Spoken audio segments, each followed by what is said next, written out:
From Dream Season Central, Payoff Pitch Baseball, Cards and Dice Style. This is Kurt Berglund with Sportspage number 7. This is your update on league games, scores, highlights, standings, and more after Game 7 is completed of the 18-game mini-season for these 26 teams that I have selected from Payoff Pitch baseball seasons in the last about 60 years. So, first I want to respond to some questions about how the dream season works and what exactly is going on with my hair. Nobody really knows, so the answer to that. All right, so first question, it's an 18-game mini-season. Are there any scheduled days off in this sequence of 18 games for these teams? The answer to that is no. So if there's an injury, it's a game a day, and injuries, I'm playing injuries as part of the Payoff Pitch system. Okay, so, God, do I look awful. This is COVID, friends. This is COVID. The only exception to that schedule with no days off is on day 19, I'm leaving that as an open date in case games need to be played to get into the playoffs, or in this case, to get into the wild card or to break ties, however that might work. So there will be a day off at the end. Most teams will get that. We may not have any playoffs. If we don't, it's still a day off. Teams will travel and get their rotations set and so on. All right. Now, in the 18-game mini-season, a fifth starter must be used by each team once. Now, some teams are using a fifth starter more than once. If a team has, for example, a number of starters that have less than 30 starts, I'm plugging in multiple starters where it makes sense. So you may see that. The 18-game mini-season is 6 3-game series. There's one interleague series, which for most teams, not all, but for most, it will be the 4th series of the season, which will be games 10 through 12. So we're coming up to that very, very quickly. If you have questions about the dream season or how I'm running things or anything like that, please send them my way. Either post them on YouTube or on Facebook, and I will certainly address them. And thank you for subscribing to my channel. The growth on my channel has been amazing. The interest in these games is amazing. It's very motivating for me. So thank you. I hope that in this crazy year, this can provide some entertainment for folks. So here are the Game 7 scores and highlights. So we've played 2 3-game series so far. Game 7 is the first game in the 3rd 3-game series of the mini-season. First off, the 2018 Brewers went to the 1983 Braves, and they won 10-7. Home runs by Travis Shaw, a 3-run homer in the first. For the Brewers, Jesus Aguilar, a 2-run shot in the 5th. Christian Yelich, a solo shot in the 6th. Mike Moustakas, a solo shot in the 7th. For the Braves, Glenn Hubbard, a solo dong in the 5th. And Bob Horner, a grand slam in the bottom of the 9th to make the score look respectable, but the game was really a blowout. The winning pitcher was Freddie Peralta, the loser Craig McMurtry, and the save goes to Jeremy Jeffress.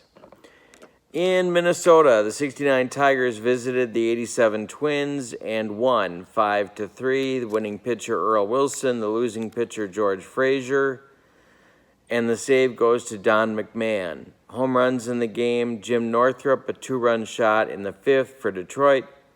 and there were none for Minnesota. In Milwaukee, the 87 Brewers took on the 79 Brewers and won 6-5. Dan Plesac the winner, Bill Castro the loser, Mark Clear the save.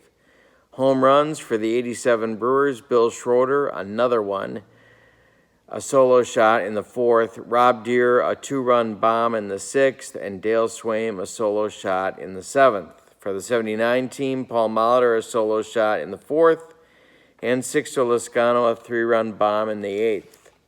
6-5 winners, the 87 Brewers over the 79 Brewers. In the Bronx, the 83 White Sox took on the 64 Yankees and won 1-0. Floyd Bannister the winner, Jim Bouton the loser, and no home runs in the game. In fact, the only run of the game was unearned. The 83 Brewers traveled to Detroit to take on the 87 Tigers. The 87 Tigers won 7-6 in incredible walk-off fashion. Home runs for the Brewers, Cecil Cooper, a 2-run shot in the 5th. I'm going to tell you about the 9th inning. But first, Willie Hernandez was the winner. Pete Ladd was the loser in relief. The 87 Tigers were down 6-0 going in the bottom of the 7th. They scored 1 in the bottom of the 7th to make it 6-1, 2 in the bottom of the 8th to make it 6-3, and 4 to walk it off in the bottom of the 9th. Here's what happened there. Chet Lemon pinch hit for Mike Heath to lead off the 9th and singled. Bill Madlock singled Lemon to second. John Grubb flew out to left for 1 out. Dave Bergman singled to load the bases. Tom Brookins pinch ran for him. Lou Whitaker then singled, and everyone moved up a base, 1 RBI, so now it was 6-4.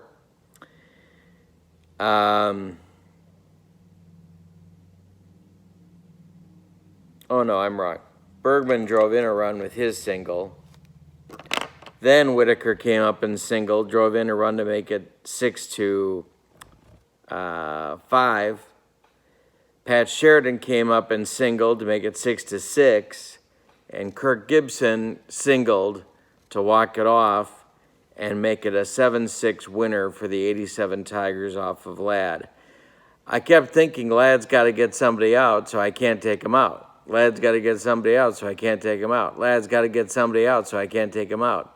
Well, he didn't get anybody out. He only got 1 out and 6 singles later, and that was your ball game. So the 87 Tigers get a big win.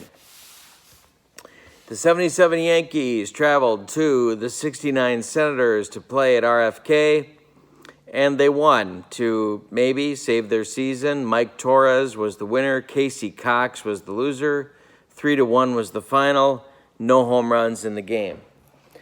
In Chicago at Comiskey Park, the 77 Red Sox visited the 77 White Sox and lost. Kevin Kravik threw his second straight complete game. It was a rain out in the 9th inning, so it reverted to the score in the 8th, and it was 5-1 White Sox. Bill Lee was the loser. Home runs in the game, 2 for Chet Lemon, a solo shot in the 1st, and a 3-run bomb in the 5th. So the White Sox beat the Red Sox 5-1. In St. Louis, the 77 Twins and the 87 Cardinals played their interleague series. The Twins were the winners over the 87 Cardinals. The 77 Twins were the winners over the 87 Cardinals 5-2. Paul Thormadsgaard was the winner. Greg Matthews, the loser. Tom Johnson, the save. Home runs for the Twins. Larry Heisel, a 3-run shot in the 3rd. Roy Smalley, a solo shot in the 9th. And as you might expect, there were no home runs for the 87 Cardinals. In Los Angeles, those Dodgers. The 69 Expos came to visit the 77 Dodgers. And the 77 Dodgers were leading going into the 9th inning, 2-1. Then to lead off, and Bert Hooton was still in the game, hoping to close it out because the Dodgers bullpen has been a bunch of arsonists during this season. So Hooton's trying to close it out. Mac Jones leads off with a fly out to center. Then Rusty Staub singles, and Don Bosch runs for him. Ron Fairley then triples Bosch home, and it was 2-2. So I pulled Hooton at that point and brought in Elias Sosa. Bob Bailey then went deep for a 2-run shot, breaking the tie and giving the Expos a 4-2 lead. Then John Bateman singled. You can't stop John Bateman. You can only hope to contain him. Then Bobby Wine flew out to center field. It's still 4-2. Then Roy Face, who I brought in relief the inning before, doubled. He doubled Bateman to third, so now it's second and third with 2 outs, and Adolfo Phillips comes up. And I pulled Sosa at that point and brought in Mike Garman, and Adolfo Phillips singles home Bateman and Face to make the score 6-2. Gary Sutherland then grounded out, and Roy Face threw a 1-2-3 bottom of the ninth to give the Dodgers their 7th straight loss. They are 0-7 for the season. The Expos get their 2nd win. Roy Face was the winner. Bert Hooton was the loser. In San Francisco, the 79 Cubs came a-calling. Gaylord Perry against Dennis Lamp, and Gaylord Perry threw a complete game 1-0 4-hit shutout. No home runs in the game. First win of the season for the Giants. In Philadelphia, the 83 Phillies came a-calling to Shibe Park to the 64 Phillies. And the 83 Phillies spanked them 10-0. Charles Hudson with a complete game shutout. Is there any other kind? And home runs in the game. Mike Schmidt, a 3-run bomb in the second was all there was. 3 errors for the 64 Phillies didn't help. But Hudson was really in control the whole way. In Chicago, the 69 Mets visited the 69 Cubs in a big series. I'll explain why in a minute. 69 Cubs beat the 69 Mets 6-3. Holtzman the winner, Gentry the loser. Home runs, Jim Hickman a grand slam in the bottom of the third. In St. Louis, the 84 Cubs visited the 64 Cardinals at Sportsman's Park and won 8-6. Eckersley the winner, Sadecki the loser, Lee Smith a 4-out save, and he tried to blow it in the bottom of the ninth. The bases were loaded with Curt Flood at the plate and 2 outs. The tying run on second base, the lead run, the walk-off on first base, and Flood flew out to Keith Moreland in right field to end the game. Home runs in the game, a 2-run shot for Durham for the Cubs in the fourth, a leadoff home run for Brock in the bottom of the first, a solo shot for him. That concludes the game scores and highlights. Now, let's take a look at the standings in each league. Okay, we're starting first of all with the American League standings as of the end of play for Game 7 that we've been talking about here on the sports page. In first place in the American League right now, the 69 Tigers with a record of 6-1. Second place, the 87 Brewers, 5-2. Of course, Bill Schroeder has a lot to do with that. 87 Twins, 4-3. 64 Yankees, 79 Brewers, 77 White Sox, and 87 Tigers, and 83 White Sox are all at 4-3 and 2 games back. And in third place, it's the 83 Brewers, the 77 Twins, the 77 Yankees, all 3 games back.